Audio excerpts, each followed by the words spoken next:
El fantasma de la monja. Cuando existieron personajes en esta época colonial inolvidable, cuando tenemos a la mano antiguos testimonios y se bajaron nombres auténticos y acontecimientos, no puede decirse que se trata de un mito, una leyenda o una invención, producto de la mente de aquel siglo. Si acaso, se adornan los hechos con giros literarios y sabrosos agregados, para hacer más ameno un relato que por muy diversas causas ya tomó patente de leyenda. Con respecto a los nombres que en ese cuento aparecen, tampoco se ha cambiado nada, y si varían es porque en ese entonces se usaban de una manera diferente, nombres, apellidos y blasones. De muchos años, y según consta en las actas del muy antiguo convento de la Concepción, que hoy se localizaría en la esquina de Santa María la Redonda y Belisario Domínguez, las monjas enclaustradas en tan logrera institución vinieron sufriendo la presencia de una blanca y espantable figura que en el hábito de monja de ese orden veían colgada de uno de los arbolitos de durazno que en ese entonces existían.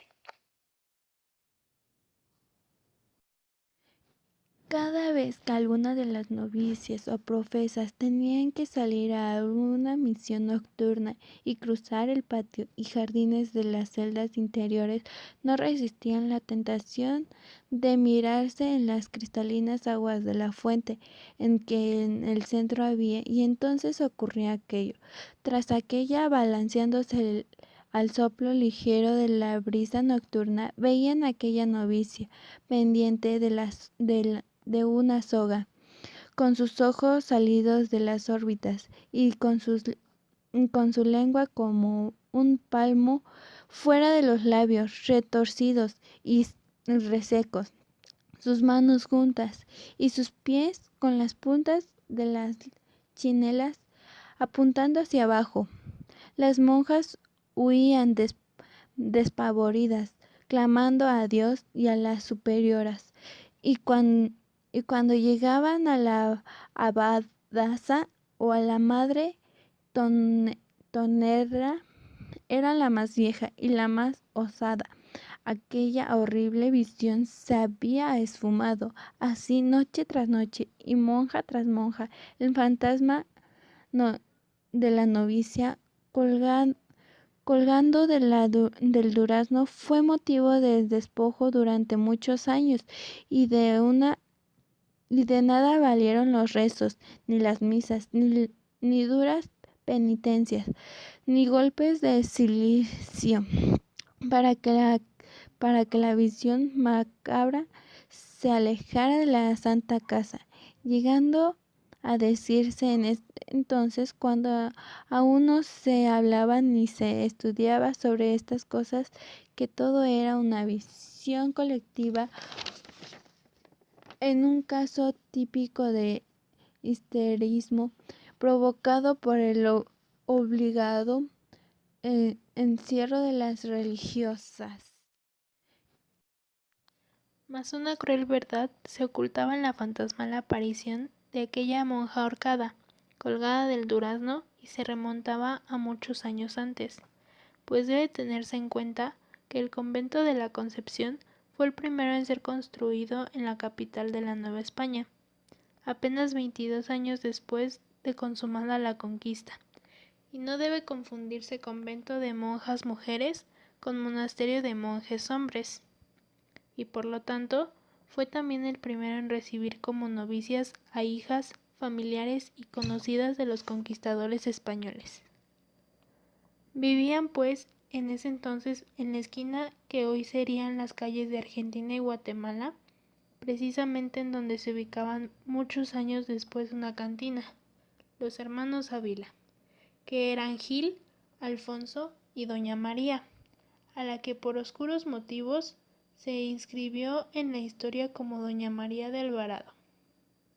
Pues bien, esta doña María, que era bonita y de gran prestancia, se enamoró de un tal Arrutia, mestizo de humilde cuna y de incierto origen, quien, viendo el profundo enamoramiento que había provocado en doña María, trató de convertirla en su esposa, para así ganar mujer, fortuna y linaje. A tales amoríos se opusieron los hermanos Ávila, sobre todo el llamado Alonso de Ávila, quien llamando una tarde al irrespetuoso y altanero mestizo, le prohibió que anduviese en amoríos con su hermana. Nada podéis hacer si ella me ama, dijo cínicamente el tal Larrutia, pues el corazón de vuestra hermana a tiempo es mío. Podéis oponernos cuanto queráis, que nada lograréis. Molesto don Alonso de Ávila se fue a su casa de la esquina antes dicha, y que siglos después se llamara del Reloj y Escalerillas respectivamente, y habló con su hermano Gil, a quien le contó lo sucedido. Gil pensó en matar en un duelo al bellaco que se enfrentaba a ellos, pero don Alonso, pensando mejor las cosas, dijo que tal sujeto era un mestizo despreciable que no podría medirse a espada contra ninguno de los dos, y que mejor sería que le dieran un escarmiento. Meditando más cuidadosamente, decidieron reunir un buen monto de dinero, y se lo ofrecieron al mestizo para que se largara para siempre de la capital de la Nueva España, pues con los dineros ofrecidos podría instalarse en otro sitio y poner un negocio lucrativo. Cuéntase que el mestizo aceptó y sin decir adiós a la mujer que amaba tan intensamente, se fue a Veracruz y de allí a otros lugares, dejando transcurrir los meses y los años, tiempo durante el cual la desdicha doña María Alvarado sufría, padecía, lloraba y gemía como una sombra por la casa solariega de los hermanos Ávila, sus hermanos, según dice la historia. Finalmente, viendo tanto sufrir y llorar a la querida hermana, Gil y Alfonso decidieron convencer a doña María para que entrara de novicia a un convento. Escogieron al de la Concepción, y tras reunir otra fuerte de suma como dote, la fueron a enclaustrar diciéndole que el mestizo motivo de su amor y de sus cuitas jamás regresarían a su lado, pues sabían de buena fuente que había muerto. Sin mucha voluntad, doña María entró como novicia al citado convento, en donde comenzó a llevar la vida triste claustral, aunque sin dejar de llorar su pena de amor, recordando al mestizo Arrutia, entre rezos, angelus y maitienes. Por las noches, en la soledad tremenda de su celda, se olvidaba de su amor a Dios, de su fe y de todo, y solo pensaba en aquel mestizo que le había sorbido hasta los tuétanos y sembrado de deseos su corazón. Al fin, una noche, no pudiendo resistir más esa pasión, que era mucho más fuerte que su fe, que opacaba del todo a su religión, decidió matarse ante el silencio del amado de cuyo regreso llegó a saber, pues el mestizo había vuelto a pedir más dinero a los hermanos Ávila. Cogió un cordón y lo trenzó con otro para hacerlo más fuerte, a pesar de que su cuerpo a causa de la pasión y los ayunos se había hecho frágil y pálido. Se hincó ante el crucificado, a quien pidió perdón por no poder llegar a desposarse al profesar, y se fue a la huerta del convento y a la fuente.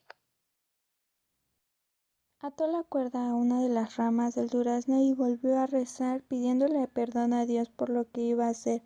y al amado mestizo por abandonarlo en este mundo. Se lanzó hacia abajo, sus pies golpearon al brocal de la fuente. Allí quedó basculando, balanceándose como un péndulo blanco, frágil, movido por el viento. Al día siguiente la madre portera, que fue a revisar los gruesos picaportes herrajes de la puerta del convento, la vio colgando muerta. El cuerpo ya tieso de María Álvarez fue bajada y sepultada esa misma tarde en el cementerio interior del convento. Allí pareció terminar aquel drama amoroso. Sin embargo,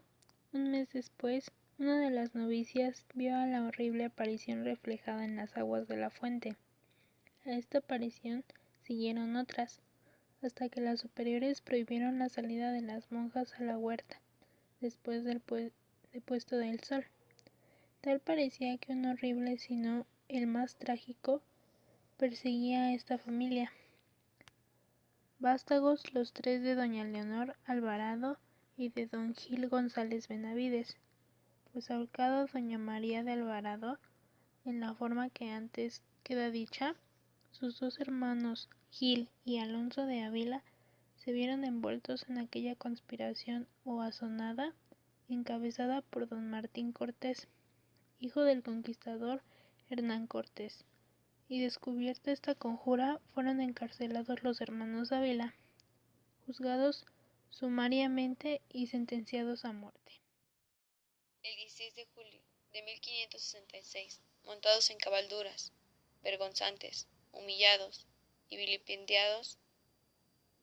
los dos hermanos Ávila, Gil y Alfonso fueron conducidos al patíbulo donde fueron degollados, por órdenes de la Real Audiencia, y el mayor castigo a la osadía de los dos Ávila. Su casa fue destruida, y en el solar quedó, se aró la tierra, y se sembró con sal.